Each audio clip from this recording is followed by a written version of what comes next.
Encounter Wagoon, ladies and gentlemen, and welcome to Fight Club. Tonight features a brawl between two top foreigners, LRM Infected versus Koget. Here are the rules, and the rules are simple. 1. The players will compete in a best of 9. The first of 5 wins is awarded the prize money and gets to fight a new contender the following week. 2. No maps can be repeated.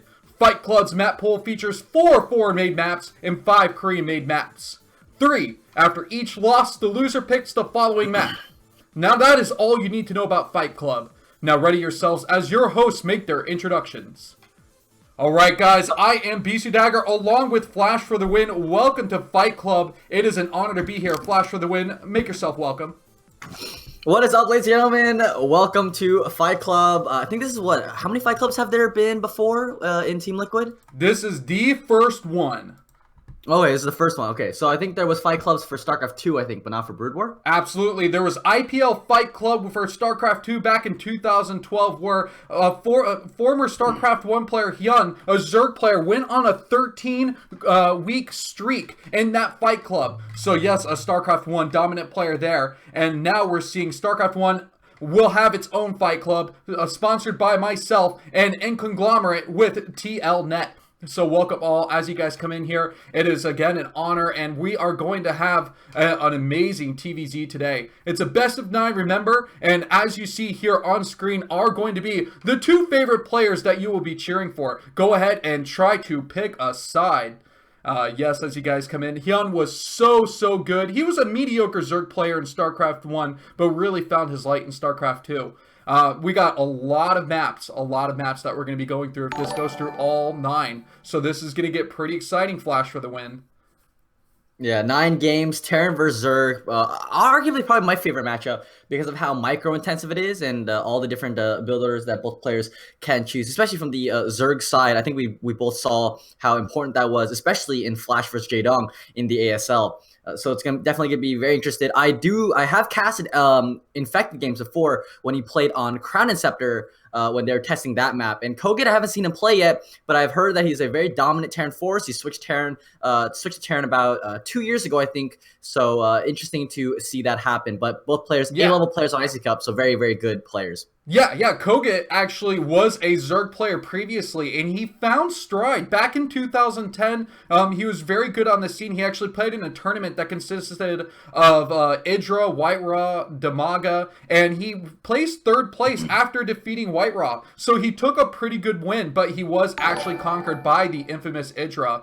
As you guys come in here, thanks for your following. Please, if you can, also donate toward this. All donations will go towards funding more Fight Club. We're trying to get to a funding of 15 weeks. I've got more announcements that will go towards the funding. I'll tell between games, and things will get pretty exciting as I give out those announcements. So, Flash for the win. Yeah, you said Koget has just switched over to Terran, which is great because otherwise the first Fight Club selection would have just been a best of 9 ZVZ, and we don't want that Snorefest, do we? Well, it's not a Snorefest. It's more like, oh my god, who had the better build order? No, I'm just kidding. Everyone knows that there's a lot more skill that goes into it, and obviously the fact that Jaedong has such an impressive ZVZ win rate is a testament to that. But definitely, I like everything. Everyone likes non-mirrors the most. There are obviously slight imbalances between races. Obviously, gives the people a better idea of who, or an unclear idea of who might win a game. So that means that it's a lot more tense and a lot more action-packed than just saying a ZVZ and, oh, the guy has 1 extra drone, therefore he's going to have better macro and he's going to win. And this is everybody's favorite matchup that we're going to be going into for the first game. I happen to take a little bit of a peek here. We will be starting on Circuit Breaker. It's no surprise that both these players did pick Circuit Breaker to start as their first map. Now remember, because this is the first week, these guys had to have a gentleman's agreement on what the first map was going to be. But the winner of this will actually get the pick for next week's matchup, how it's going to start off. I'm really eager to see how quickly these players are going to jump into foreign maps too, with 4 of them in the map pool. They haven't been played very much. Overwatch is actually the only map that was played in another major tournament, which actually was featured in Team Liquid tournaments in previous in the previous year. So, seeing Reap the Storm, Kaisiris, and Crown and Scepter just coming out of the scene very shortly here, actually available in the Icy Cup map pack too, because it's showing how sturdy they are. Icy Cup has actually endorsed these maps and says, hey guys, you should get out there and play them. So we're going to be just shaking up the map meta by featuring these maps and showing everybody that they're fun and playable.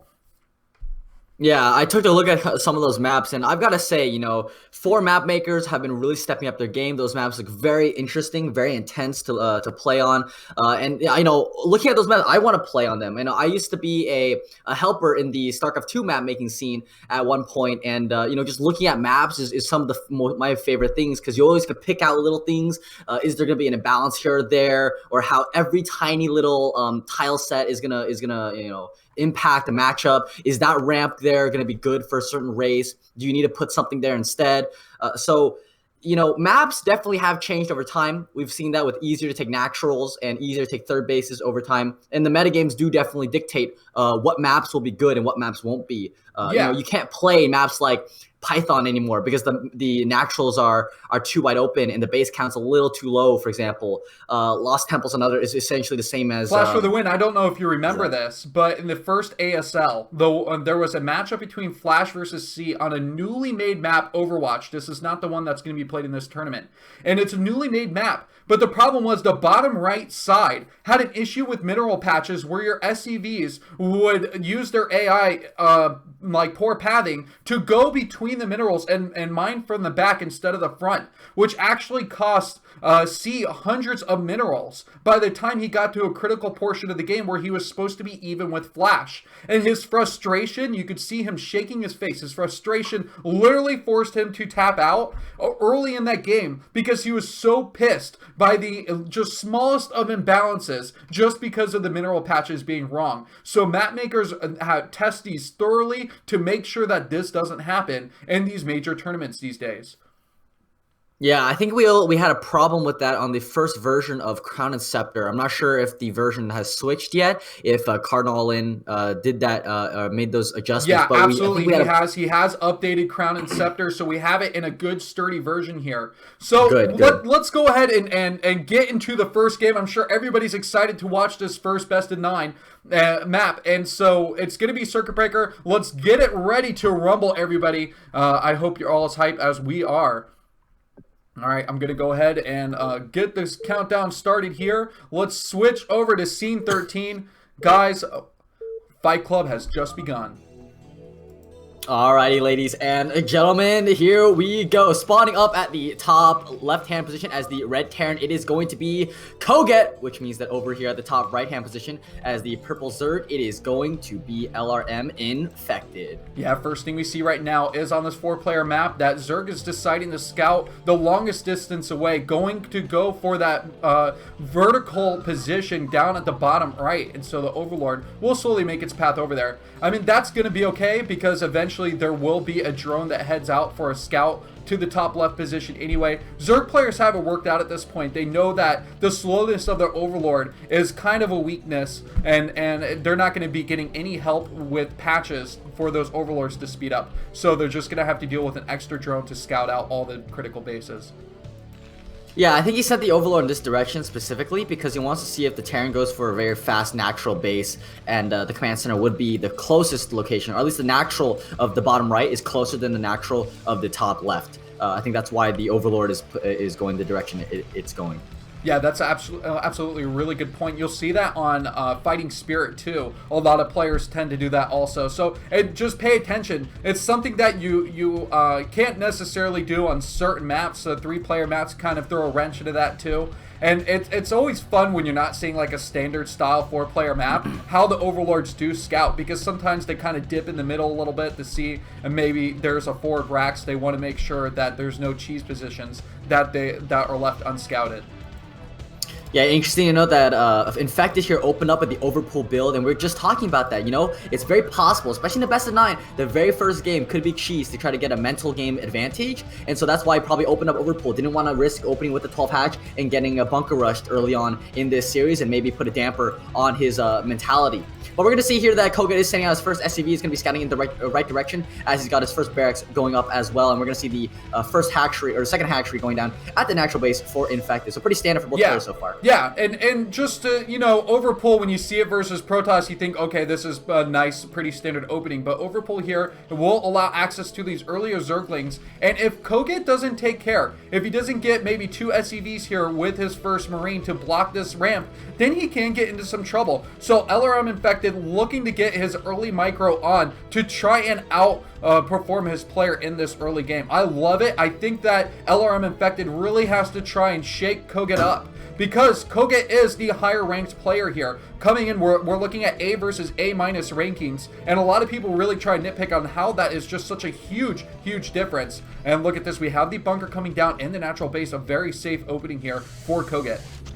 Yeah, I was about to say, you're talking about it, you know, he wants to go really aggressive with these Zerglings, and actually looking at the eggs when they're making, I was going to point out there's 6, all 3 eggs were making Zerglings, which means that, yeah, he's going to have to play a little bit more defensively, maybe have to block his ramp, but he's opening up with the bunker here. I think this is really smart, because he's going to have to get that bunker anyways, eventually, and now he's able to protect his command center building, so very smart play from Koget here. And, he knows that he wants to be aggressive, get this expansion here, and the best way to do that is just spare the extra 100 minerals, delay that building time, and look at this. So already we could say that even though there's been no real damage on either side, LRM Infected is slightly behind. Yeah, I wouldn't say slightly behind because he's also at the same time delayed his command center just a bit by getting that by forcing out that earlier bunker. But I would say it's pretty even. Yeah, you know, he went over pull, so his natural hatchery was a little bit delayed compared to 12 hatch, but at the same time he delayed the command center by a little bit. So I think this is pretty standard. He's got that third hatchery going right now. He's actually stopped mining gas. Interestingly enough. Oh yeah, we can see that all 3 drones are going to be going on this extractor on the main base for the Zerg player here too. Looks like it's going to be that Spire tech type play. We're not seeing the revolutionary change that Jaedong is trying to enforce on Zerg players, where lurkers are used more commonplace. I think that's because Zerg players have practiced, even foreigners, have practiced so hard in making their Mutamicro work and getting that faster Spire over lurker play. And so since they finessed it and it's been working against foreign Terrans, they shouldn't stray away from that type of build order until they've had the practice and seen the success of more Korean pros like Jaedong getting away with it. Yeah, probably. We're going to see the second extractor here going down at the natural base. So yeah, most likely looking at three hatchery meterless build. Usually lurkers, I don't think gets the extractor as early as that. But he's at the same time, he is just power droning right now. Drones, interestingly enough, getting rallied back to natural. Oh wow, and this is huge. He actually slips the SCV in. Somehow it's just just stealth blade walked itself into this base, and so now he's gonna be able to quickly identify that the lair is on the way. And with that lair and him seeing the extractor over here, Koget's got all the information to prepare himself for the type of build Infected's going for. Yeah, he's gonna know this layer timing essentially. SCV is gonna go down right before the layer. Oh no, he's actually gonna see the layer pop. So that's gonna be very big. He's gonna realize that there's no tech structure adding going down here in the main base. So actually, he's gonna be able to save a scan unless Infected. No, he's gonna see the Spire. So really nicely done by Koget to be able to get all scouting information here. Yeah, he's not even gonna have to waste a single scan. He might scan the Spire just. Oh again. Man, and if he gets away with that SCV, No, he won't. That would have just been some icing on the cake. But this is a good response here. He's going for 4 racks right now. He does have +1 being researched up here at the top left. And you can see that Stim is about to complete itself too. And so off this 4 racks, this is just a nice, strong, incredible... 5 racks now. Okay, so this is completely the flash build that is recommended for every Terran player to fight against Zerg. Yeah, pretty much, especially because it works so well against 3 hatchery Mutalisks. So, it's going to be very effective here to deal with. There's a Ling here, trying to be a little pokey here in the back, but, not able to get that much damage in right now. We're going to see how Infected is just going to continue to play this out right now. He's saving Larva. He's banking all of it right now to make sure that he's got all 9 for those Mutalisks. And he's got a drone here at the bottom right-hand position here, ready to set up that third base as soon as the Mutalisks pop. But 4 medics out is going to be a very strong timing for Koget, and he's gonna be able to push out very strongly with this. That Spire's just finishing up though. I'm sure once we click over here, we could see. Okay, here we go. Now we've got 9 mutas that are ready to start morphing out of these larva eggs here. LRM Infected just waiting for that right opportunity to queue those up. Meanwhile, oh wow, Zerglings did sneak their way in, and there's actually 2 inside this. This is really rare.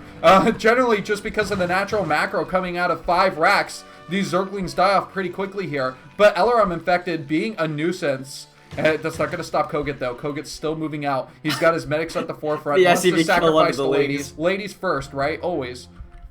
That Ling was gonna get 1 SCV, so trade a couple Lings for an SCV, and scouting information is pretty good. Meanwhile, in the same time though, Koget is pushing out across the map with this Marine Medic Force, hasn't reinforced it with the second half of it. So these Mutalisks, if they're able to get a good enough micro, will be able to pick off these Marines here. That got so scary, Flash for the win, because those medics were right on the edge here. If one Muta flock got over there, just all the medics could have gotten killed off pretty quickly and completely crushed this push. Yeah, absolutely. We're going to see here that the Zerglings are on their way out of these eggs right now. So he's going to have to go for a very big surround on this Marine Medic ball. He's got 5 Sunkens now coming up. Very interestingly, maybe a little bit of an overcommit, but again, this is 5 racks, so he does need a lot. Mutalisks here coming in, picking off as many Marines as possible. In that third base at the same time, though, I really wish Koget would position himself more that way. Oh, a couple of the medics are going to get picked off here. Oh, actually, none of the medics are going to get picked off. Somehow they all just managed to survive their imbalanced healing, just allowing them to continue here. He didn't morph 2 of the, now the 2 final Sunken colonies are here. I just think that's a pretty good, solid Sunken defense. The 5 racks pressure is pretty strong anyway. So those sunkens will pay off throughout the rest of the game. Meanwhile, the most important thing right now is, can he keep this third hatchery alive? Meanwhile, a great job of trying to block off these reinforcements here. Between the Zerglings and the Mutalisks, he's going to be able to just cut that force dry. But there's no lurkers to defend this base at the top. Nothing on top of this ramp, so these Marines might be able to take this hatchery in time. Yeah, he's far too slow to this. The Marines, all they have to do is right-click on the hatchery, and that hatchery is going to definitely go down. He's going to lose his force, which is going to be nice for Infected. Oh, actually, the Beetles may be getting back here in time, and the Zerglings here. So, wow, actually, pretty nice play from Infected. He's going to be able to save this third base, maybe. We'll see. Yeah, there he goes. Okay, so he's going to sacrifice a lot of these Beetles. That was just ridiculously risky. But we can see with 400 HP left, LRM Infected has timed it out perfectly. I love that he produced so many Zerglings, because sometimes that's the key to being able to actually win that battle. If any player cuts that by 4 or 5 Zerglings, then all of a sudden you can't go ahead and defend that hatchery down at the bottom right. But now we're seeing that these Mutos are hungry. LRN's playing pretty good with his micro right now, and he's ready to engage this next troop that's moving up for Koget. Meanwhile, let's take a look inside their base. There's only 2 medics now for Koget this time, so if he's able to snipe those, there's not going to be that much healing on these Stim Marines at the same time. Lurker Egg is going to be morphed at the top of this ramp, so you know, he might be able to pincer this Marine medic force with that Lurker at the top. Oh, he's going to get the Hydra before it Lurkers! Oh, that is huge! Not having that Lurker Egg, remember that 10 armor just delays everything so well. Yeah, this is another heavy push. I don't think he can attention. defend this without having a Nidus Canal here to reinforce. Ooh, nice Marine Micro here in the back, sniping all of these lurkers here. You know, a couple of them are able to finally get down. But yeah, he's going to lose a couple more Mutalisks, actually lose all of the Mutalisks here. And there's not enough scan to take out that last lurker, but there's no lurker at the top of the ramp. So he's going to have to force... Oh, he made drones from these eggs. I'm very surprised. He's got 3 drones queued up here, so he's got nothing to defend except for this one lurker. Oh, the lurker doesn't manage to get in there either, so that was just a crushing blow here. There are reinforcements. You can see he's going to try and win this with 4 links, so as long as he can pick these Marines up away from the medic, he might be able to get 1 or 2. Yeah, he's got 1. Oh, he's got 2 of the Marines now. Oh, a 3rd one. Nicely done. So he's actually going to be able to finally pick these off. Nice micro with the drones and the Zerglings here. So very well done. 6 survival tactics. Flash for the win. 6 survival tactics. Yeah, absolutely. Koget, in the meantime, is actually just going to go for a pretty standard tank push, actually, instead of going for the 3-factory Vulture build. Instead, he's got Siege Mode on the way. The first tank is out right now. And he's moving again and moving across the map, going for that 3rd base. But Lurkers this time will be in position by the time those Marines get there. So we're going to kind of get stalled out into a pretty standard TVZ endgame scenario where, you know, Zerg is just trying to get to the Hive Tech, which he's, you know, got morphing right now. Yeah, you know what? Losing those Mutas is so huge, too. The fact that he didn't get that Lurker Egg down forced the Mutas to completely suicide, which means that he can't try and use them to pick off tanks. And that's where the Mutas really can pay off. But these Zerglings coming in here, there's not enough. Okay, the Marines just make it just barely in time coming down from the right. And do keep the tanks alive. These tanks are absolutely critical to pushing, whether it be the 3rd or at the natural base.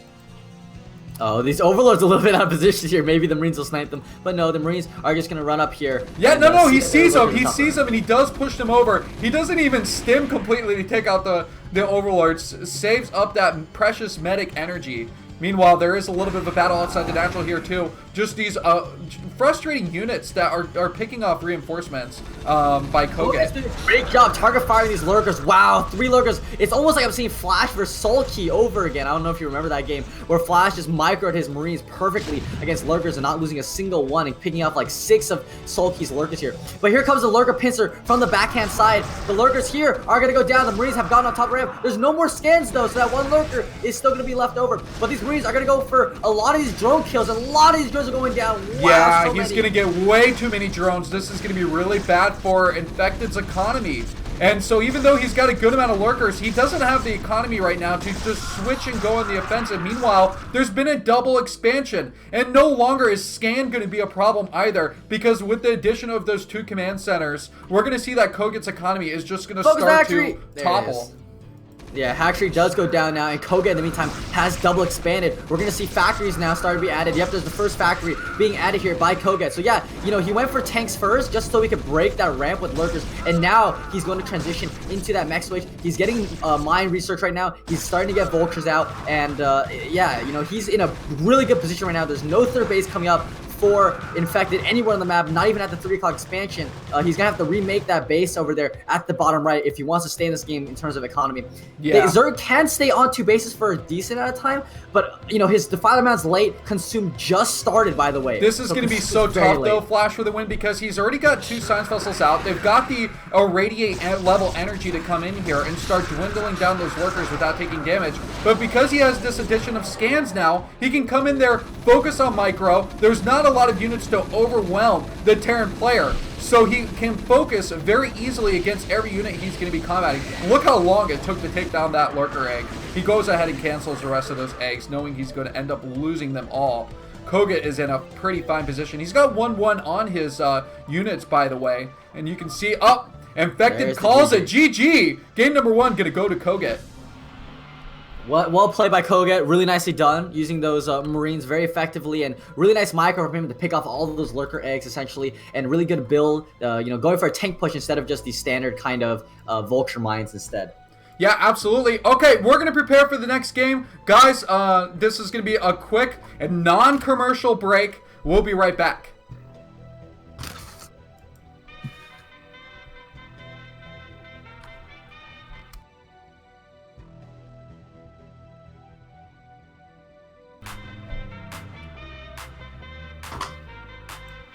Somebody save your soul, 'cause you've been sinning in the city. I know too many troubles, all these lovers got you losing control. You like a drug to me, a luxury, my sugar and gold. I want the good life every good night, you're a high one to hold.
Alright guys, we are back for Fight Club. Welcome everybody who's trickled in. If you missed game number 1, you missed a pretty good one. That was a solid TVZ. And I hope you guys are learning a little bit about Koget. What my goal is to make you guys fall in love with at least one of the players that you see in Fight Club. That way you can start to root for him, really feel the passion, trash talk the other player, and just pick them apart. So here we have Koget, and yeah. So he is a guy who is from Lodz, Poland. Any of you Poland fans out there, I know that it's like the most awkward time for you guys over there in Europe, so I appreciate you being awake at these odd hours. I just thought it's hilarious. We have a favorite food slide here. Oh my god, this food slide makes me so hungry. Do you know what he says, Flash, for the win? His favorite food is Indian food, Indian cuisine, Japanese cuisine, and a steak. Just the steak. And just steak. Nothing beats a good steak. Very nice, very nice. I mean, I have to agree with you. Steak is one of the best foods when done right, and you know, just that meaty protein of a beef steak. That's just, it hits the spot, man. Right. His favorite map is Lost Temple. Okay, I see where he's coming. Oh, wait, he's a Terran player. Of course. Yeah. I wonder how he felt when he was a Zerg player, what his favorite map is, but of course, since he did the full conversion, he's a born-again Terran, and so that's why he believes in Lost Temple. His 3 favorite movies, if you guys haven't figured it out, Beautiful Mind, 12 Angry Men, and Godfather. Those are his favorite movies there. Pretty solid ones, right? 12 Angry Men, such a classic. I'm sure they're going to do a remake because we don't have any original ideas when it comes to movies. Nah, not anymore, man. I mean, we had a Karate Kid remake a while ago. We had the Ghostbusters remake that failed horribly. Right. Yeah. I just hope the remakes are getting better because I have to say that the remakes have not been that great. Yeah, the 3rd remake of Spider-Man is coming along. Yeah, I mean, you know, it cracks me up. Classics will never die. Let's just say that. Yeah, we need a remake of James Bond every year too. No. And so Koget actually lives in Denmark, even though we used to call him the Polish Zerg. He's in Copenhagen, which is the happiest place in the world. For your trivia question, guess the Disney character. There's a famous statue of the Little Mermaid, and so I thought that was quite amusing. And yeah, we'll dive into some more Koget later. And so I hope you guys enjoyed that. Let's pop that off the screen. Guys, game number 2, I actually don't even know what map it is. I didn't look, even though I actually loaded up the game. So we're going to get that going in just a second here. And we're going to have to take a quick pause so I can update the, or you know what, Flash for the Win can take you through the introduction as I update the scores. Flash for the Win, let's go ahead and get this party ready to rumble. It looks like we're going to be on Bloody Ridge. Yeah, Bloody Ridge will be the map, you know, 2-player map, cross-spawn position, and we're going to jump right in here. So we're going to see the teal Terran spawning down at the bottom left-hand position. It is going to be Koget, which means that over at the top right-hand position, as the yellow Zerg, is going to be LRM Infected. Quick introduction to Bloody Ridge, for those who don't know, it's a pretty short rush distance map. I would say the naturals kind of lead towards the middle, which again kind of, you know, push them towards each other in terms of rush distance. You've got bases kind of at the 12 o'clock and the 3 o'clock, and then mirrored on the bottom side of the map at the 6 o'clock and the 9 o'clock expansion. They're both what is it? I don't know how to describe it. A 2 wide ramp, as in just a standard ramp. Right. So pretty good for Zerg to take both those bases with lurkers, actually. Yeah, there's actually my gift in this tournament, other than Circuit Breaker, is the fact that I gave everybody maps where you could take a 3rd gas without just losing your freaking mind. So how about that? Welcome, everybody. You're welcome. We all have to thank him. Thank him for making sure that 2-player maps aren't impossible for Zerg to take 3rd bases on. Because let's be honest here, Match Point and Benzene made Zerg players want to rip their heads out on how to take a 3rd there. Right, and Benzene is in this map poll. I do apologize. I guess it's Circuit Breaker and Benzene. But out of 9 maps, that's what I had. I could have made best of 9 all Pathfinder. So just appreciate the love that I gave you. Oh man, good old Pathfinder. We all love it. That was almost in here, but I was convinced, and there was a poll, to go for 4 maps, and I think we made the best decision possible. So of course, with it being a 2-player map, we're seeing that Overlord go in the right direction, and it's just going to collide at this nice little choke point. So I absolutely love this map. You know why it's my favorite map, Flash for the Win? Why? Because Tyson beat Flash with carriers on this map in the infancy of his career.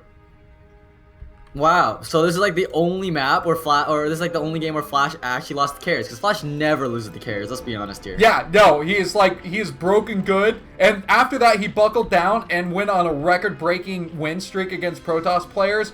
He's like, Tyson, really? Tyson can't even control Corsairs in VZ. I mean, he just sacrifices them to the Zerg gods every time. Yeah, that's it. I mean, I didn't know that. I knew Flash lost this map to someone with carries, but I didn't know it'd be Tyson of all Yeah, people. that's actually why I picked this map. It was Nice. such a good game. Okay, and hopefully we do end up seeing a PvT where we can see carriers on this map. There's a lot of ridges and valleys that makes it pretty interesting to micro around.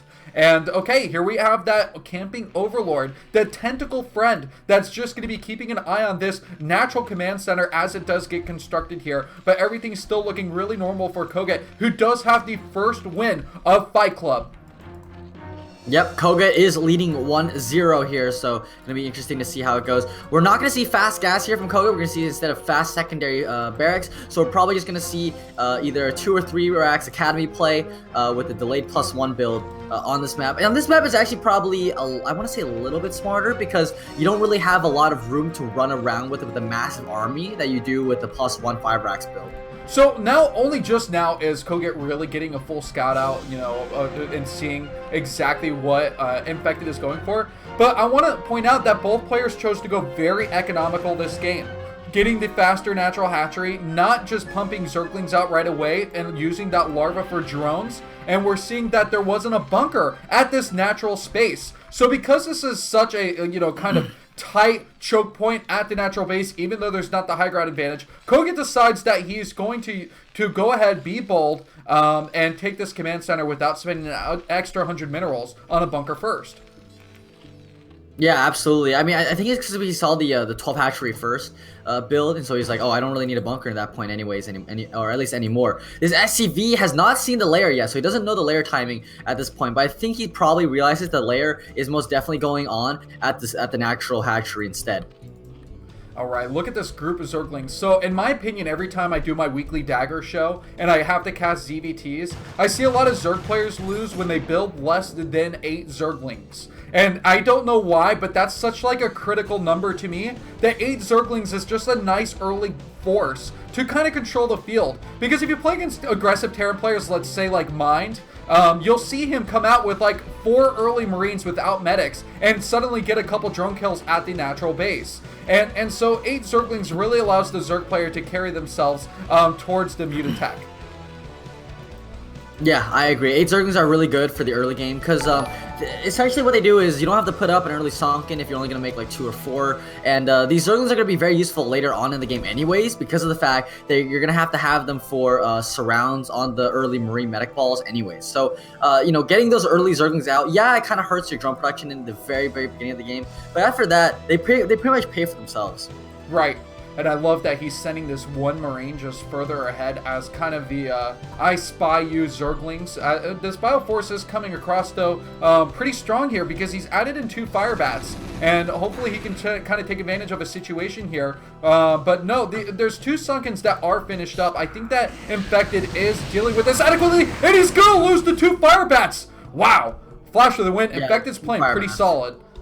2 Fire Bats getting caught out there. He wasn't grouped up with his army, didn't have medics there to heal them up. So, you know, they stimmed in, got a couple link kills, but ultimately died. They should have killed off that entire force if even 1 medic was there. The links here, there's actually quite a bit of them. We'll see if they go first round. No, he's not confident enough in his surrounding abilities right now, at least, and gonna pull back. There's too many Marines there to deal with. Spire's almost up now, so we're gonna about to see the Mutalisk start to hatch, and we'll see which third base he's going to take. You know, Infected did a great job at stopping at just 2 Sunkens. We're noticing that if he got actually 4 more Zerglings and getting that number up to 12, he'd be in a pretty good spot to controlling the battlefield. It's forced Koget to retreat. Now, Koget doesn't have the proper turret defense right now. He didn't get +1 right away either. That's only just starting now. But he did go for those early academy upgrades. So he's going to be dealing with 3 racks to defend here and a limited amount of turrets as the Mutalisks are actually out on the field.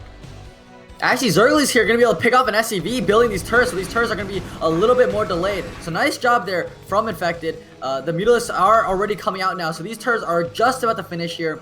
So Mutalisks unfortunately not going to be able to get in before they are done.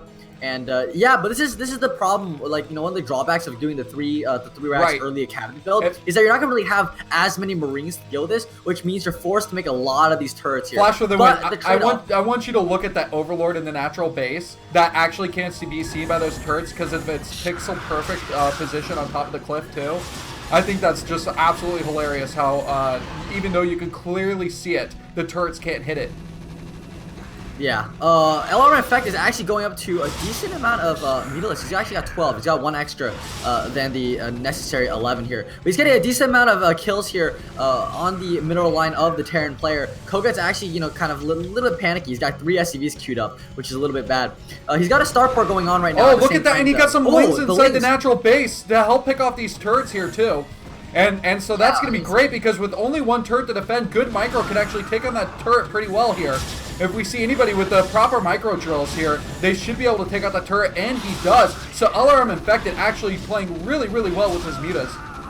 Yeah, Koget here is being pretty smart though. He's got Marines on the backside here that are killing off all of these Mutalisks. He just lost 3 right there. But yeah, he's got a lot of damage off here at this natural base. Is going to really be able to prevent mining here for a very long period of time. And because all the Marines are stuck behind that cliff, you know, he doesn't have as many Marines at the front inside the natural to deal with it. So when the Mutalisks were, now LRM is playing really smart now. Not bring the Mutalisks back to that back cliff instead. Whoa, look at where all his drones are. There's a miscue of all of his drones. They went towards the middle of the map. And what is he doing with them? What is the intention of these drones? He power drone. He made a bunch of drones after all these Mutalisk scout, and he had rallied to the middle of the map and forgot to micro them a little bit. He's actually not taking a third base. I think that's a little bit of a mistake here. He should have already had a third base coming up at this point. So it's going to be a little bit behind that. Zergling's here trying to run in. Unfortunately, the Marines are not going to be able, or the Marines are going to clean them up very, very well. And yeah, Hydralisks are out now. We're going to see when the Lurkers are done. I think Lurker Aspect is already finished. That's actually. So he's grabbing that third base. He's going to start morphing Lurkers. And he might actually go for a big break here with all these Lurker eggs coming up. Yeah, he's got the Queen's Nest on the way, looking for a faster hive. This could be a 2-base hive play, something that we see from Zero, Comet, and ZVTs. So that may be what he's going for here because he hasn't taken that third expansion. So he's got to have something as an equalizer unit. And that's going to be the Defiler if he can work his way towards that tech before Koget gets too strong. Koget went very quickly towards that starport tech. You can see actually that he's adding in a second starport here. So this is going to be SK Terran. He's going to go full on Science Vessel Marine here and just try and control the battlefield with Irradiates and Marines. Yeah, I think this is pretty smart because of the fact that the Science Vessels are able, if they're ever going to go for eraser tactics, they can go jump from one base to the next because all the bases are fairly close to each other. This also means that dropship play, because he's got double starport, dropships will be very good. Again, dropships on the SEM are also incredibly powerful. Look at the damage inside of this main base. He's cleared out all the SCVs one more time. If their Radiate goes off and he doesn't split here, that could be very, very damaging. It's been good so far. He's been able to keep these Mutalisks alive for a long time, but this is reckless play now to take this additional damage. Oh, wow. Yeah, Infected actually really not happy with this play is going to call it. I wonder if we think back to where we saw those drones in the middle of the map was such a frustrating issue that he was actually going to have to just call that quits. Yeah, wow, that's pretty interesting. I don't know what happened there. Did he lose like a bunch of his units in the middle of the map? Because like you can lose the Mutalisks there. I understand you can lose the Mutalisks, but it's not game over.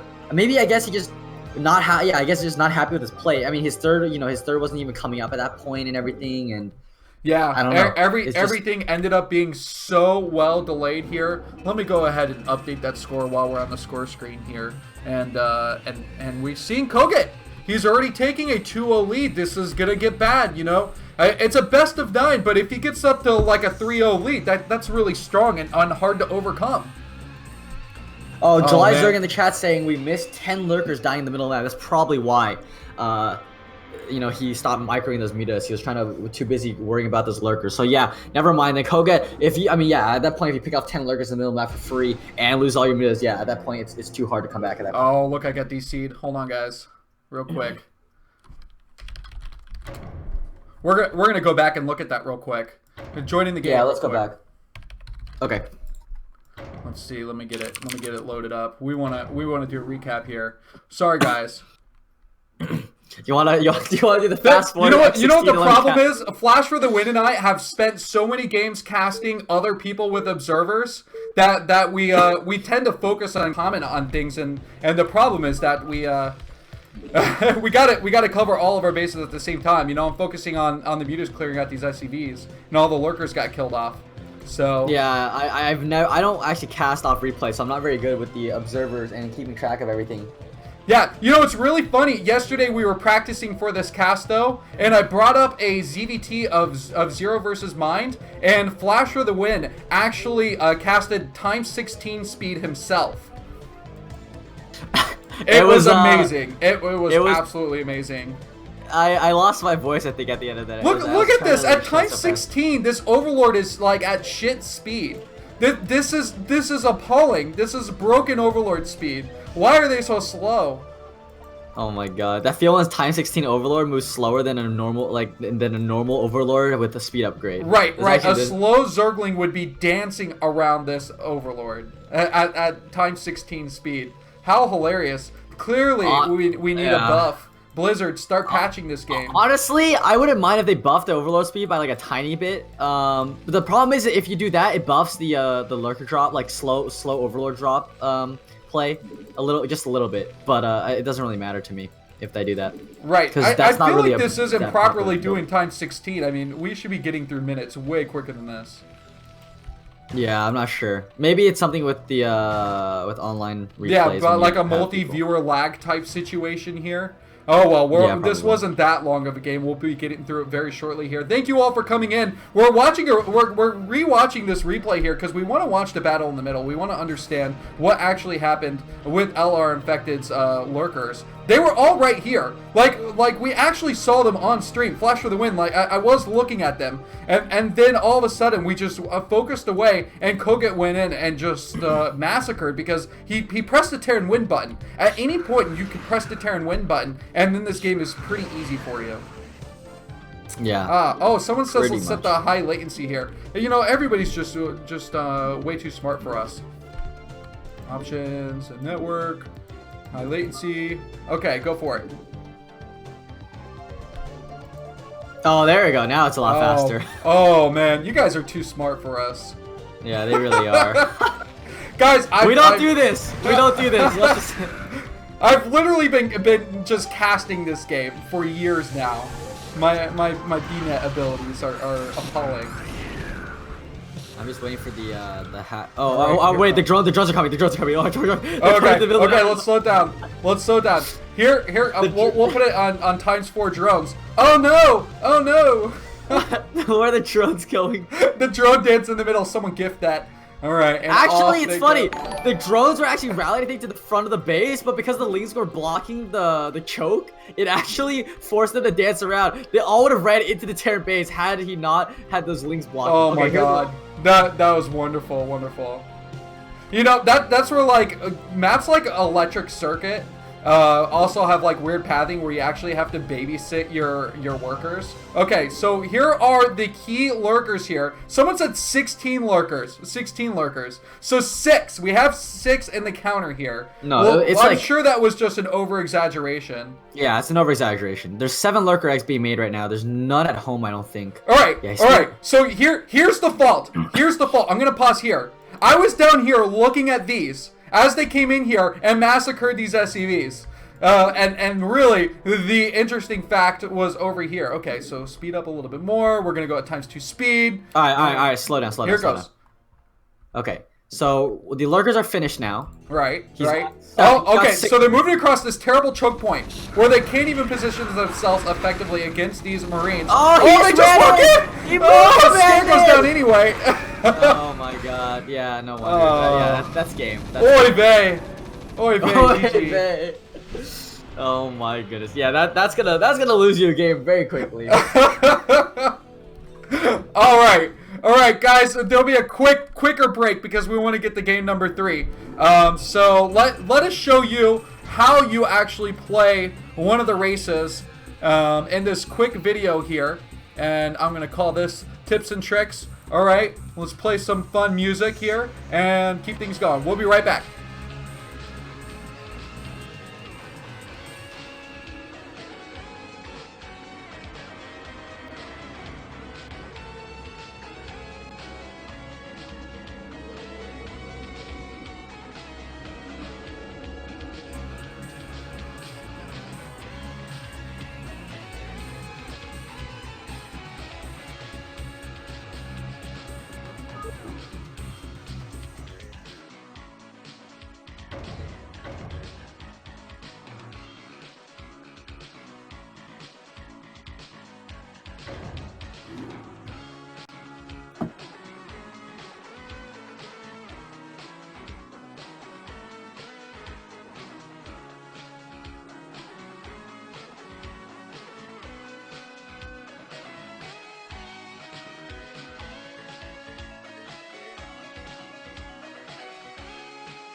That's right, a little bit of the throwback DuckTales. Guys, a flying drone, don't attempt it at home. I have just looked at the next map, by the way, Flash for the win, and it's going to be Crown and Scepter. So let me actually go forward here to a special video. Let me see if I can find it. Okay, here we go. Crown and Scepter, creation by Juckadoo, aka Cardinal All In, his previous name here. And this is a speed up version of him creating this map. And so hopefully I can get some cool comments about different foreign-made maps in each of these casts as I just try and inform you guys of you know, all the different intrinsicies that go into making these maps. Flash for the win, what do you think about Crown and Scepter? So Crown and Scepter is a map that I casted with LR Infected, so he's gonna know this map very, very well. And it is a map that I think that there's a little you know, it's a little different from Fighting Spirit, and in the way that even though the map layout is essentially the same with just the top left rotated, flipped essentially, there's a lot of differences. One is that there's 2 ramps instead of 1 big ramp on Fighting Spirit, and what this means is that you can backstab if, let's say, they push out 1 ramp. Then you can go through the other ramp with Zerglings, let's say. So it's very good for Zerg if you want to go for like backstabs and everything like that. And but otherwise, like, there's not that much difference, I think, between the two. That's like the only thing. Right. It's a very similar. Now, I banned Fighting Spirit from the Fight Club event because, God, we don't need to see that map anymore. But you know what? Cardinal All In said, hey, this is my best. This is my favorite map. I'm really proud of this. And so I said, okay, well, we'll have a pseudo Fighting Spirit, but this is hopefully going to give us a little bit of a different gameplay. But I can imagine this is why it's the first 4 map that was picked, because of how similar it is. So let's go ahead and start going into this game here. And now that you guys had the preview, we don't need to do the map reveal. We'll just jump right into it. Yeah, pretty much. Just think of a Fighting Spirit with just the top left flip. Anyways, we're going to jump into here. The Yellow Terran, who is up 2-0 right now, it is going to be Koget, which means that down here at the bottom left-hand expansion, it is going to be LRM Infected as the White Zerg. Yeah, that's right. We've got Infected down at the bottom left and Koget down at the bottom right. This is turning out to be a pretty strong battle coming out from Koget. You know, in the first Fight Club, we won't want to see just a quick 5-0 from one player or the other. So hopefully LRM Infected, I've liked a lot of things that we've seen from him. Some early unit pickoffs with his Zerglings. I thought he's had some pretty decent unit control, but I think he's had a few key decisions towards the mid game that have prevented him from really being able to close out games. I agree. His lurker control has not been the best. You know, I think in games 1 and 2, we both saw that. Koget did have good Marine Micro in game 1, which is why the lurkers didn't look particularly strong. But in game 2, let's be honest here, that wasn't Koget at all. That was just LRM Infected running 5 lurkers into like 2 control groups of Marines that were stimmed and just losing everything for free. That rally point in the middle really is just kind of what killed him. He just didn't have a good handle of those choke points, and you know, the drones wanted to go there, the lurkers just wanted to flubber around. And that's why we saw, unfortunately, that game go the way it did. Yeah, it's just, you know, his APM, I guess, just wasn't keeping up while he was trying to do the Minos Micro. He should have been keeping track of his units at home as well. But pretty standard for both players here. We are going to see that the barracks is coming up right now for Koget. In the meantime, we're going to see a 12 hatchery build order from LRM Infected. So very standard for both players. We'll see if this SCV scouts the right direction, because if he does, then he's able to put down the command center before supply depot. And I think it is... We'll have to see. Oh, it looks so close, but we're seeing the angle that he's taking. It looks like he's going to go north. Nope, it's going up. Yep, and he does. So, yeah, this is the doubt that is going to be in his mind, because he's not going to have that quicker scout. Unfortunately, he's not going to run into an Overlord or a single drone because of the timing of this drone that is coming out across the map here.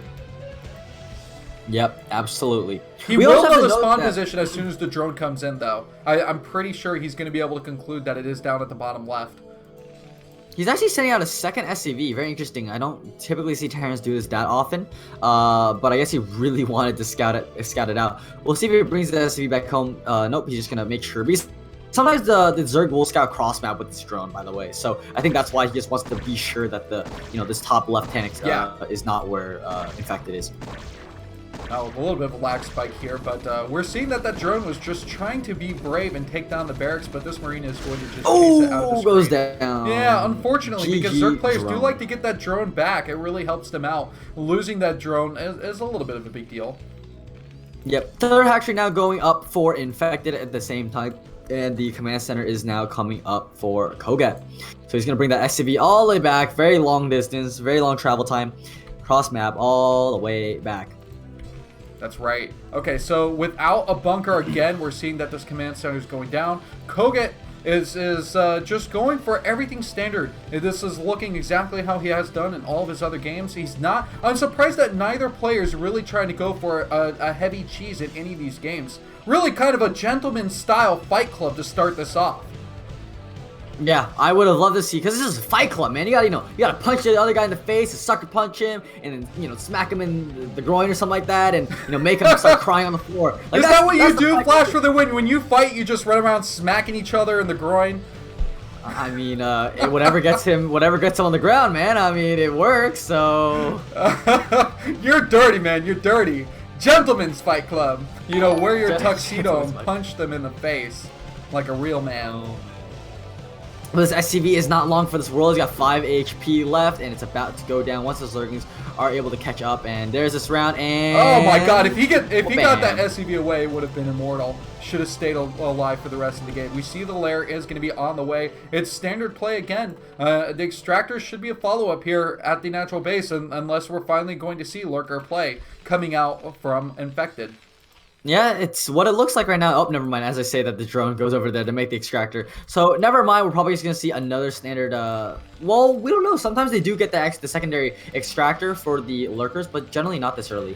Yeah, so we're actually seeing that +1 is on the way for Koget. He's going back to game number 1. Game number 2, he took a really late +1 to just make sure he focused on the academy upgrades, and then he went to the faster starports. So that's where he was really saving his gas to work towards getting that factory tech and work his way up towards the starport. Yeah, we're definitely going to see if this time he actually goes for the mech switch, or this time he's going to just go again for the double Stargate or starport vessel play. That's right, and look at this, 10 Zerglings that are out on the map. There's really not any medics with this army, so Koget doesn't want to risk moving out with the Marines at this point either. And so it's just very, very standoffish so far. Wait, oh, so we're seeing actually more Zerglings that are being added in, up to 12 Zerglings so far, and I wonder if he's going to continue that count and try and bust his way up in here. Yeah, he is. He's stopped at 12 right now. I don't think that 12 can deal with these Marines. Oh, but here comes the surround. Yeah, he's Will he just actually be able to get it?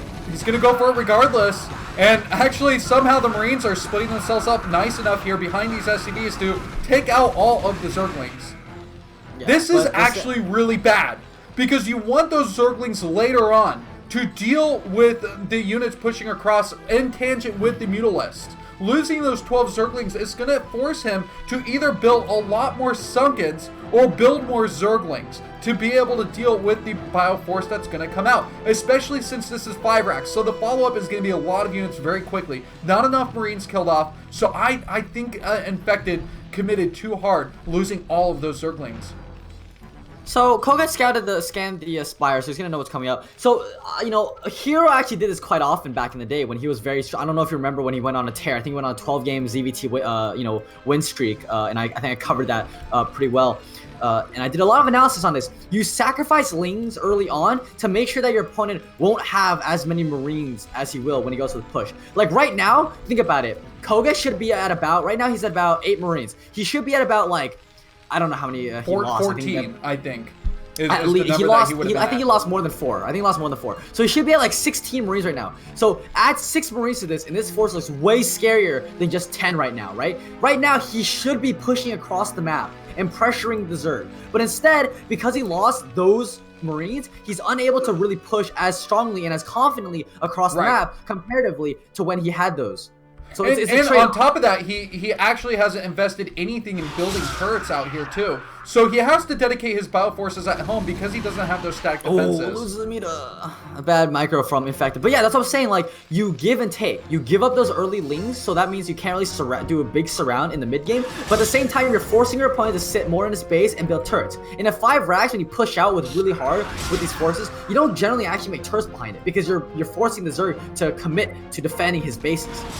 Oh, swipe going in there, but actually more damage on the mutas than coming out from them. And that's going to be really, really good for Koget as he continues to push forward with his Bioforce.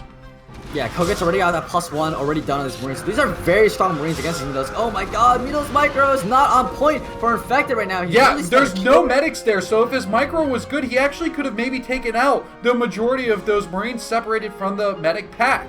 And right now, okay, so this is all those links that we were talking about earlier that he needed to have with his Mutalist to make good engagements.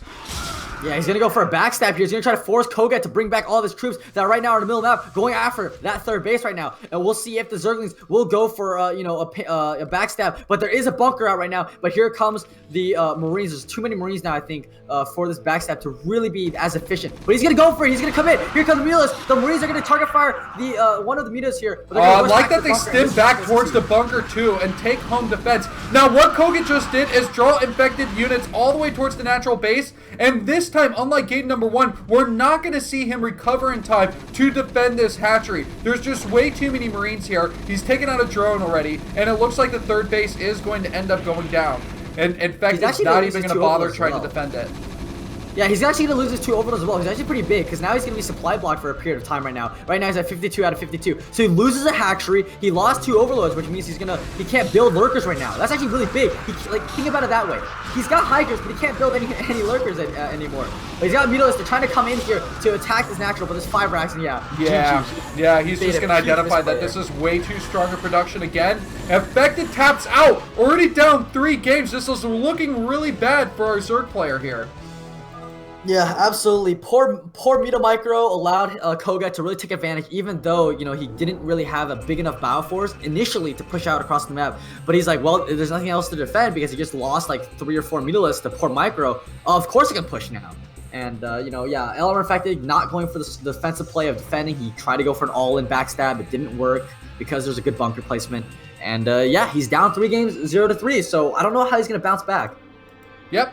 And so now we're going to show you some broken Protoss tips as we get ready for game number 2. Actually, let me go ahead and update that score right now while we're on the stationary screen. I like to do that. There's no smarter way to do this, guys. It's troublesome. You know, Flash for the win, we don't get credit for being the producers of the show and the casters and the observers.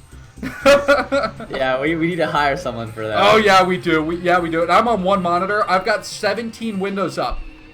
Okay, guys, here's the deal. If you donate right now, if we somehow meet the $1,000 goal that I got up there, as ridiculous as it is, I know that's a lot of money, but if we can match that goal, I will instead completely fund that full amount towards this fight club and start a tournament with all the remaining money that comes from your donations for the second half of the year. So if you throw your donations down and we reach that $1,000 marker, then we will have an official bracketed tournament for foreign players in the second half of the year. So please get all of your rich friends in here to watch some StarCraft 1 and partake in this entertainment. This is a non-profit venture. We want more StarCraft and we want to invigorate this scene.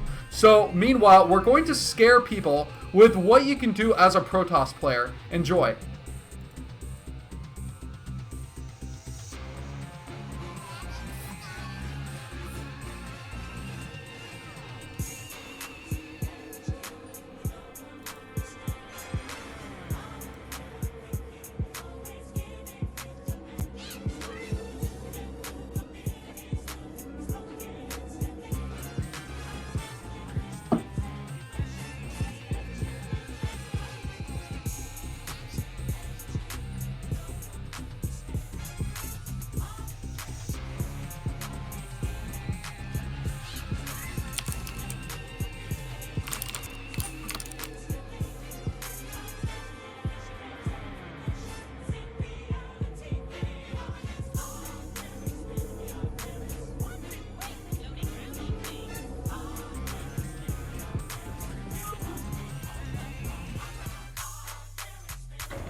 Alright, this is the final of the micro tricks, of course, the most famous. Oh, look, Day 9's face! Alright, so guys, welcome back as we get ready for game number 4. And I want you guys all to know we are so happy to have you here, Flash for the win. This has been a blast, but will Infected come back? Judging by the play that he's shown so far, I don't think so. Every part of his game has been really flawed. Muta Micro hasn't been good. Lurker Control hasn't been good. Just in general, like, he hasn't been making good decisions either. So if this has been the trend, I honestly see this as a quick 5-0, to be quite honest with you. There's not one part of his game where I felt like, oh, he has a chance to do something. Right. And you know what I'm going to do? I'm going to sweeten the pot here. And Koget, if he's listening, if not, he can hold me to it. I'm going to give a $10 bonus for a sweep now to Koget. So if Koget can close this out, I'm going to add to his prize winnings for today's matchup. Yeah, I think that's pretty good. You give a prize bonus for those of the people who get to sweep. And if you want, you could, if they get to all 9 games, you could also do like a prize bonus for both players who get to all to get. No, there's no prize for getting a public shaming. But you know what, Flash for the win. You got to get hype about money here. We're making Koget rich if he can close this out. But he's got 2 more games that he's got to win. Can he do it? LR Infected, all he's got to do is 4-pull to take this bonus money away from him. But we're throwing it out there like we're balling here. Okay, so we are ready for the next game. I haven't even looked at the map. Flash for the win. What do we have? Overwatch. It's Overwatch. It's going to be the... actually, wait. Is this the Overwatch from the... This is the foreign one. This is foreign Overwatch. Oh, okay, this is the foreign Overwatch. So I actually Such don't a know this cool map one, too too. well. So I'm going to reveal the map, and then you can go ahead, start talking about it and do the spawn positions. Okay, we're gonna see that Koget here is at the bottom right-hand position as the white Terran, which means that across map is gonna be LR Infected. Oh, not feeling to play anyway. Come on, man. Oh, no the Johns early here. queasiness. This is Fight Club, man. No Johns. No You Johns. know, What well, is he is playing against Koget, and if he got advice from you, he's already been slapped in the groin. I mean, no cheese yet. The bells are ringing between the legs. Oh man! Oh, people are already saying that this is such a good Terran map, but it's a fun map. Look at natural down the ramp here. Not terrible to defend. The third base all the way up here though, and you have a ramp that can come in from this location too.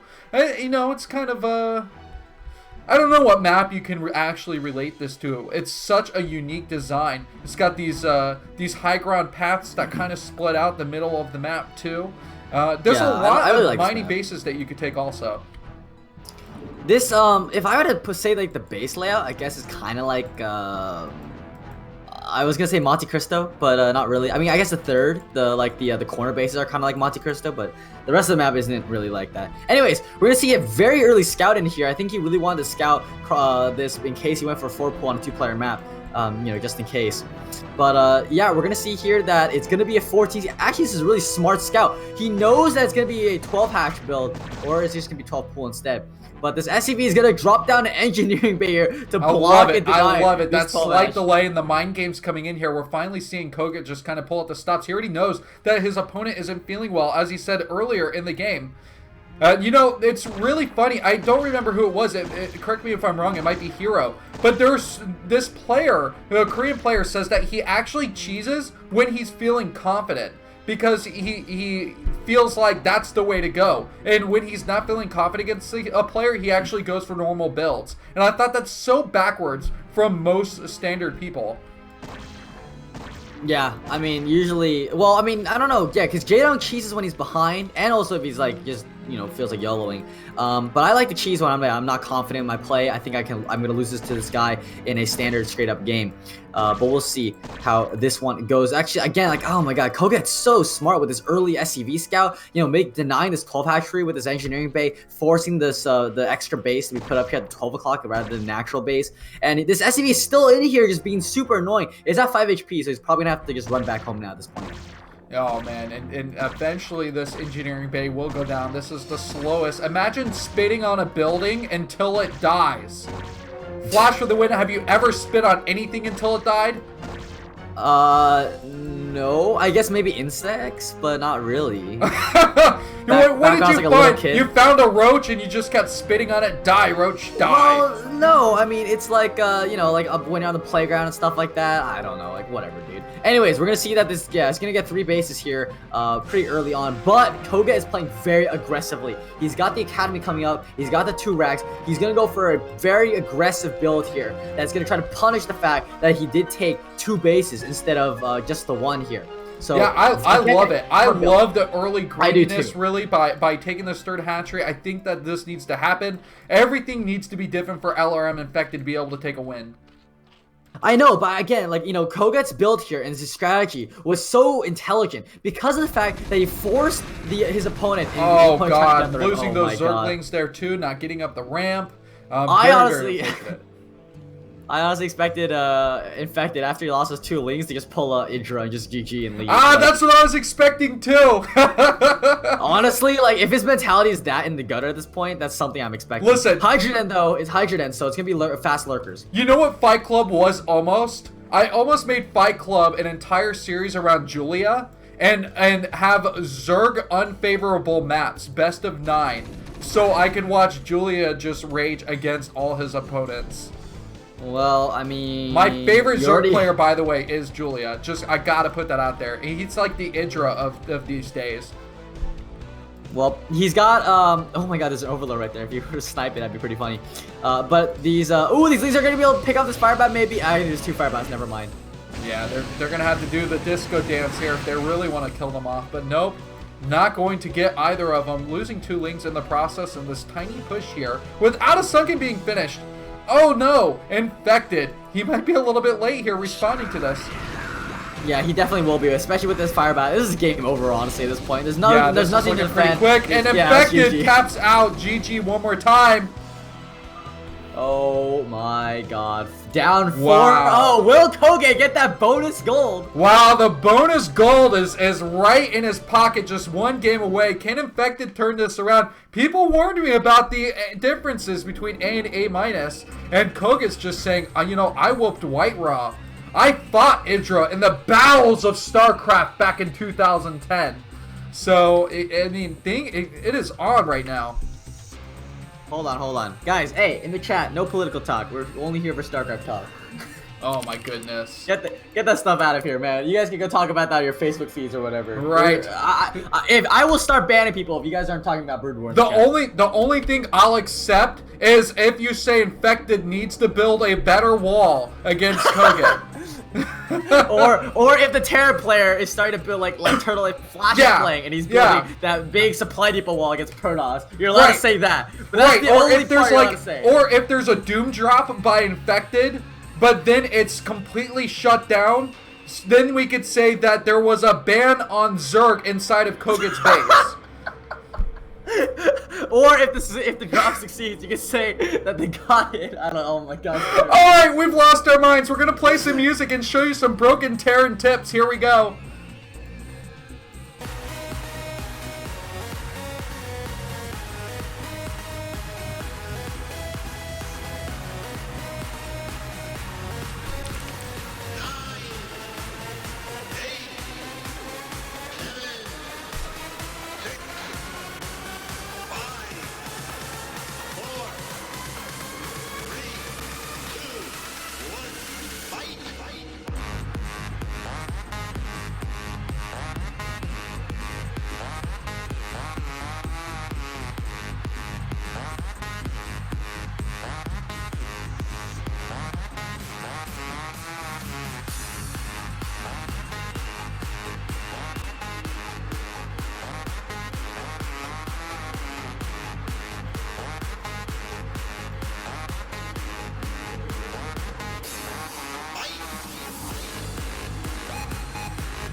Alright, now's the perfect time to actually just stop this. We can't tell you any more Terran tricks right now. We've got to get into this game number 5. Flash for the win. This is all or nothing right now for LRM Infected. He's got to win 5 games in a row to make the comeback here. Now, I have 9 replays in my folder. I promise you, 9 replays in my folder.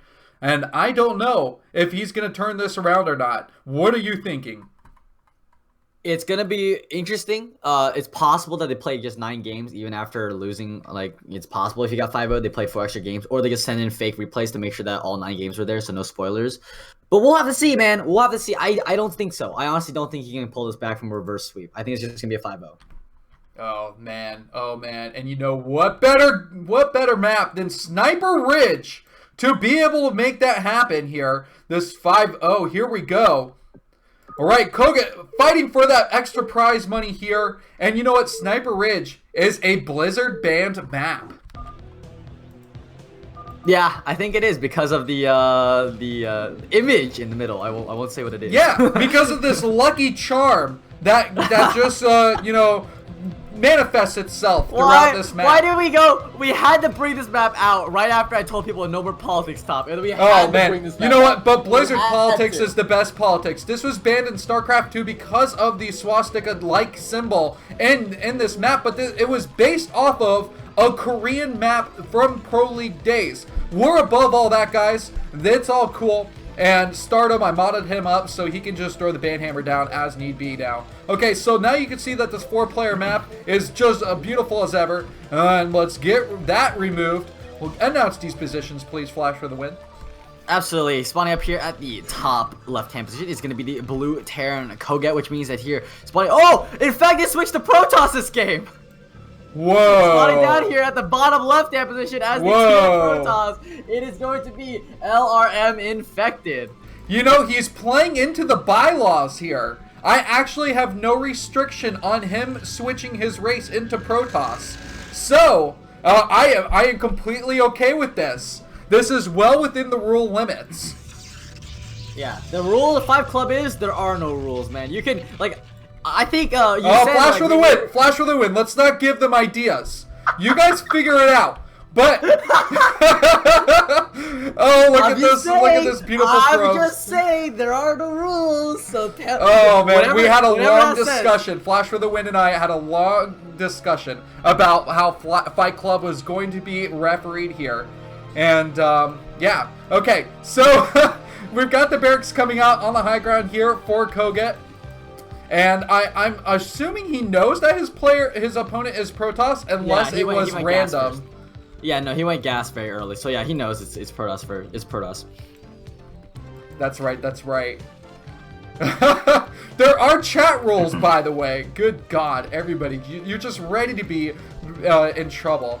You know, what, did you not slack off enough at work that you have to take it out on this TeamLiquid.net?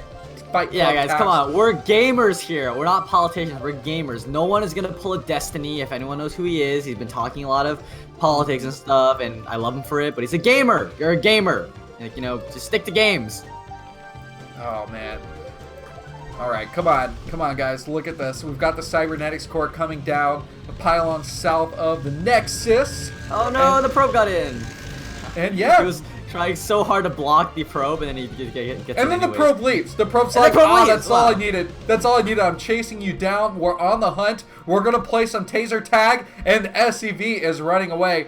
A little bit of grab ass going on between those two units. Yep, they're just chasing each other. So we're going to see the scout right now from Koget, essentially. He's just going to try to scout where this probe came from. He's got, meanwhile, Infected, he's got Goon range on the way, and he's got the first Dragoon out as well.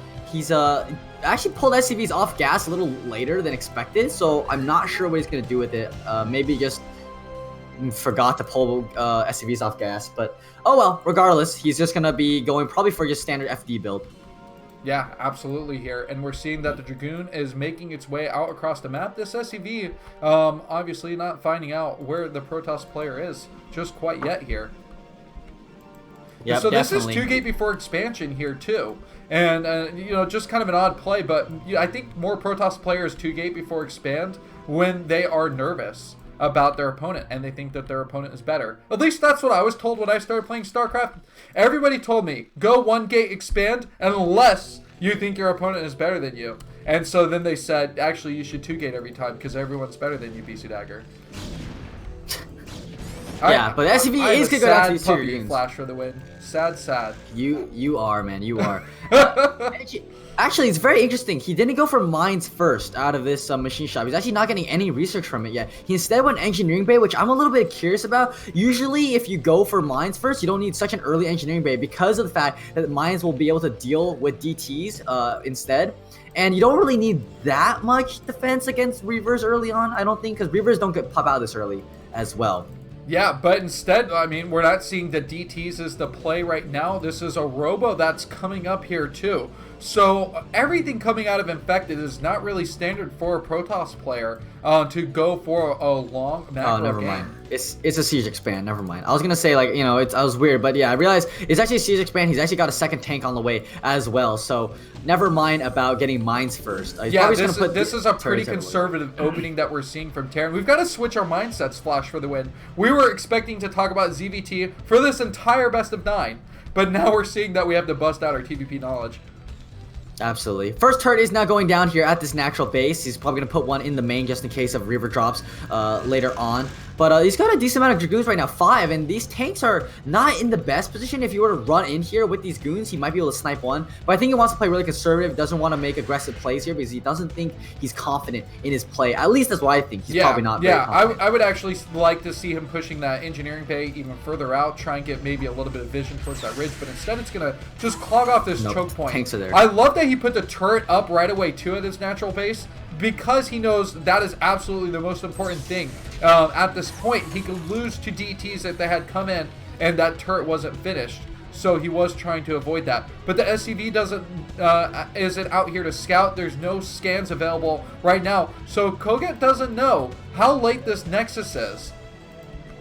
Yeah, he doesn't. This Nexus is very late. He's got a huge economic lead right now over this Protoss. And this Protoss, yeah, is getting for these 2 gates. And, it's not going to be possible to break. With this engineering bay and the barracks going to fully wall off, Dragoons are never going to be able to touch these tanks. Very well-positioned tanks, by the way. 1 on the high ground and 2 on the low ground here to make sure that Dragoons, even if they try to go for the snipe on the low ground, the tanks on the high ground will be able to easily mop up any additional forces. Yeah, I'm wondering if we'll see our old school infamous play here, where I know we have the observatory out for observers, but I wonder if a shuttle will come out so we could see an old school Bulldog, because this is a sizable amount of units that we're seeing from the Protoss player early on. 2-gate production consistently, starting before the Nexus, can produce an overwhelming amount of Dragoons, especially with how late these factories are coming up. Not that they're late for Koget's build, but in terms of being able to just pump units out for the Terran Force. But he's going up to 5 factories inside this single base here. Yeah, I've got to say, he's got 2 Zealots here out for no real reason. I mean, Zealots aren't going to be able to push in here with those Dragoons. He needs a shuttle with it, and he wasn't building. I was really curious about that. He's actually grabbing a 3rd base now here at the 6 o'clock expansion. This is going to be a 5 factory play here. He's finally getting the Vulture speed upgrade. We'll probably get mine soon. He's going to start pumping Vultures from all these factories in a second, and he might go for a very big push. It's going to be a nice timing push off 5 factories. Yeah, I like what Koget did here, putting this outlier supply depot here to help scout out if there was going to be anything dropping inside of his base. Koget's pretty secure. This 5 factory is just going to produce so many Vultures and constant production on 2 tanks worth. Ooh, also, the Observer going down, not in a good spot there. And I think that was his only Observer. If we click on Protoss, yeah, he did lose his one single Observer that he did have out on the map.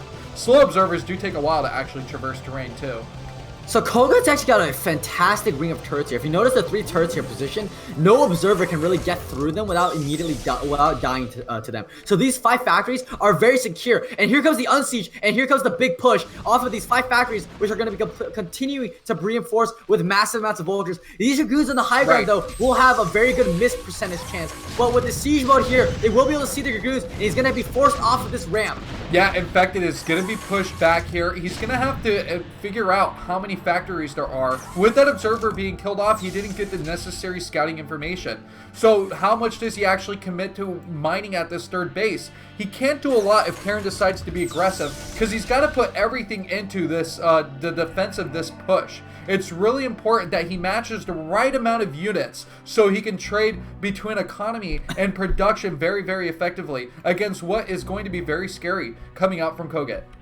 Well, right now, he's just added those extra four gateways right now. They're just starting to kick in. So we're going to see how good he's able to defend right now. The observer's overhead has got a good tabs on this army. There's so many tanks here right now. Actually, Koget is continuing to make tanks out of those machine shop factories. I would like to see vultures out of those because right now, he's got enough tanks. He just needs to be able to reinforce with speed. Well, with those 3 factories, a lot of vultures are going to be coming out, and they all have mines right now, too. We haven't been seeing any premature mine placements, you know, on the upper half of the map. All of that has just been constant movement here. So Koget's going to be really in a good position. Yeah, I love the fact that he's taking this high ground to do the push instead of coming down from the right side too. But Infected, it looks like his micro is going to start kicking in here to deal with the mine. And one of them actually does engage with this Dragoon force. Yep, here it goes. He's going to try to make sure that these tanks cannot really get off of this high ground location. He's doing a decent amount of job. Unfortunately, these tanks here at the back, shelling from the high ground, are doing such a good job of preventing him from ever getting really that close. And if he ever tries to snipe these tanks coming on the low ground, he's going to lose a ton of these Dragoons. You know what, though? Infected doesn't need to take the battle at that ramp. He can still use high ground advantage to the right here outside of the natural. So he's actually not in a bad spot. He's got quite a bit of units, too. So unless the spider mine hits are good, with this high Dragoon count, he's actually tearing down the vultures that are trying to lay out mines. Yeah, but right now, here it comes. He's going to have to go in. He's going to have to commit to this attack right here. The Zealot is going to get a good mine drag on those tanks, doing a fairly good job, but not enough units here. He's running out of units here, and there's still a lot of tanks, and he's going to start reinforcing with a ton those of tanks vultures. just slaughtered the Dragoons as they moved in here. The AoE being way too powerful here. 5 Dragoons now, the count getting so low. He's got to really focus fire here. He can't hit individual tanks if he wants to actually kill them off efficiently. And that's it! That's gonna make it. That's it! Koget wins the bonus, he wins the first Fight Club, and he gets a 5-0 victory in this game. Yep, and that is going to be it. This replay continues on for a little longer before Koget finally ends up leaving. 5-0 for Koget. Very well done. Elder, in fact, did not confident with his Zerg play. Tried to switch it up. But yeah, his gateways were too late for that macro to kick in. And Koget just got in a very good position, very nice push, and saved those mines until he got to the good position to put them in. All right, and you know what that means, guys, is that we're going to do the announcement for who's going to be the next player in Fight Club. All right, let's turn on the hype music. Let's get to our hype screen. All right, we're bringing it up here. The Savage screen, that's what we're calling it. Let's get a little bit of a video. So, guys, I have done a pre-screening. I have checked out the player who is going to be picked. I know who it is. Now, I'm going to tell you, the drawing was between the numbers 2 and 9. And I drew the number 8. So what is the number 8? Let's see here.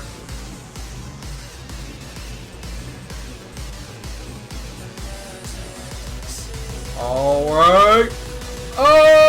Fear the Queen! Flash for the win! I don't know who any of these players are, not gonna lie. Oh my goodness, you're so noobish! Fear the Queen is going to be the challenger against Koget. He is selector for number 8. That's right. We will watch him next week in a best of 9 for Fight Club. I know he's in the chat here too. Fear the Queen, are you ready to take on the Terran monster? Wow, it's gonna be sick. Wait, what's his race? I just want to curious. Zerg, right? Oh, okay. So Koget is going to have another TVZ challenge. Yeah, I believe so. Am I wrong here, guys? Isn't Fear the Queen a Zerg? We gotta wait for that, like, 20-second delay before people can answer my questions. Yeah, I know. Me too. I'm watching the stream. I'm delayed as well. Yeah, Fear the Queen, aka Flying, part of the clan US. Oh, he is saying he is ready. He is chiming ready. in on the chat right now. Awesome. The U. Someone's saying the U.S. East legends apparently. You know what? I wonder if Fear the Queen has a wiki too, because that would be awesome. He says he is very interesting. Oh, so, I can't spell if you guys saw that. Did you just log into your TL thing and have password open or something? No. I'm looking up Fear the Queen here. I see like he played in the Team Liquid Legacy Star League Championship, the Arcadian Star League, Maroon Star League, Legacy Cups 1, 9, and 15. All right, we've got an adequate challenger here. All right, let's kill the hype music. Fear the Queen, I'm going to be sending you out questions very shortly. We want to learn all about you and make you awesome, hyped up, and hopefully you can take a game off Koget. Yeah. I feel, oh my god, the first thing I Google when I got Fear the Queen is some RuneScape stuff. I don't know if you played back in the day or something like that. Oh, RuneScape? Yeah. Oh man, maybe that's what it comes from. That'd be a nice guess. derivative. RuneScape's so old school and only played on private servers right now. So, Infected versus Koget, guys. The guy on the right in the nice tie is the winner here, Koget, and he will be playing Fear the Queen and the next best of 9. Congratulations to Koget. I'm gonna get his PayPal account and pay him out in full. Remember, if he wins 5 of these in a row, there's a bounty that starts to get put on his head, and he starts making monster money from there. Also, if you guys want to donate, please donate, because all this money goes towards these players. I'm going to increase the prize pool and extend the league for as many as 15 weeks if you guys can donate enough money. So please support these players and let's get the money flowing. Now, you don't want me to sell shoes illegally and turn into a Sonic. I can't have that happen to me. I'm not ready to sell shoes. We don't want you to go to jail, man. Like, No, BC Dagger jail. I got a little one on the way. Little Dagger is on the way. So I've got to stay out of jail for him. Don't make me sell shoes. Yeah, think of the guys. Think of the kids, man. Whoever want to play, you know. Think of the kids. Like, I'm going to be raising him. Someone came up with the best idea too. So I'm going to be giving Lil Dagger 3 plush toys, and I'm going to record this too. It's going to be a Terran, Zerg, and Protoss plush toy. Yeah, which one he picks first? Right, I'm going to let him crawl to it. As soon as the kid can crawl, I'm going to put him in front of a Marine, Zerg, and Zealot and see which one he picks. It's going to be the most epic thing ever. You have to record. If you have to record it, show everyone on Team Liquid. You have to. Yeah, oh, I will, guys, and this is also going to supporting my my baby Reaver costume that is going to be supported on next Halloween. I will have a 6-month-old child that will be inside a little baby Reaver, so we can expect that too. There's a giant link at the bottom. Throw the money to it. I'm also working on additional sponsors. I can't say anything else on that, but trust me, we're working hard to make Foreign Brood War amazing for 2017. You know, Flash for the Win, I'm so sick of Africa and Africa Star League getting so much hype when foreign StarCraft is going to be even bigger. Yeah, we gotta get foreign players back on the map. We gotta get everyone, make sure everyone has that knowledge of all these players. I mean, let's be honest here. I didn't have that much knowledge of these foreign players, but it's great to see the foreign scene being able to be revived off of these. And yeah, so please, guys, if you want to see more foreign StarCraft and see your favorite, you know, players that you know in real life, donate to this. Right. And it's right. going to a good cause. It's going to Brood War. Flash for the Win, our last thing here. If by day 2 we get over $100 in donations, I am going to have a V1 versus Big Fan staff show match cast. It's going to be a best of 5 between them. All right, so let's get that going. V1 versus Big Fan. You guys have to donate. What? Guys, you guys have to donate. If you guys don't donate, Big Fan can continue to dodge V1 until the end of time. You have to donate. You have to get Big Fan on. Because Big Fan, if everyone knows Big Fan, and at least in our Brood War staff, we always give him crap for dodging V1 all the time. So please donate and get him to play. Right, we got to make this happen. Big Fan, he's become the lead staff member on these news outlet press releases that we have. V1 is the head of graphics. And so we've got to create a battle between those two. So by week 3, I want to have that best of 5 cast as a intermission between our Fight Club stuff. All right, thank you all again. Really, this has been a great day number 1. Please go to the thread and give us feedback. We want to make this even better. This is really, pretty tough to do production-wise. So we're gonna focus on getting everything even better for the next round. If you guys have any critiques or just enjoyed it, please share your love on Team Liquid. Other than that, Flash for the win. It's been a pleasure, and we'll see you next Tuesday. Yep. See you guys all next Tuesday for some more Fight Club. Let's go, boys. All right, and we're gonna close out with Cardcopter's theme.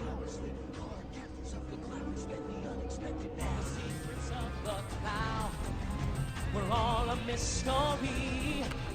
But when this mighty book was opened, the powers were set free. Card captors, a mystic adventure. Card captors, a quest for all time. Each card possesses a power all its own. We've got to find them to bring the power home.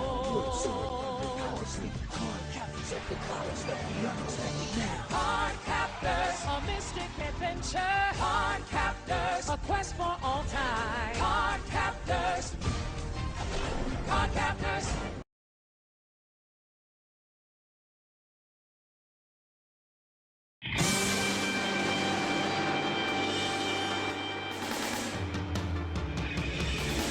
I wanna be the very best, like no one ever was.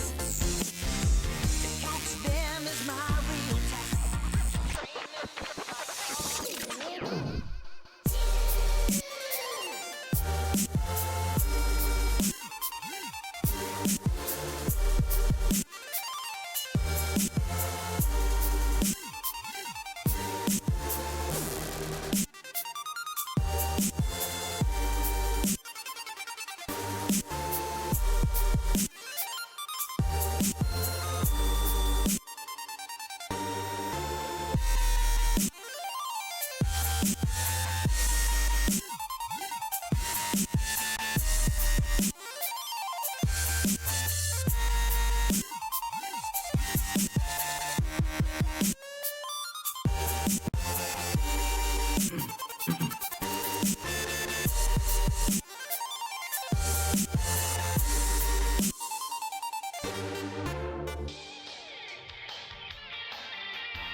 Pikachu. Its name is Pikachu. Oh, it's so cute. It's the best of all. You'll see. Oh, hi, Pikachu. Pika.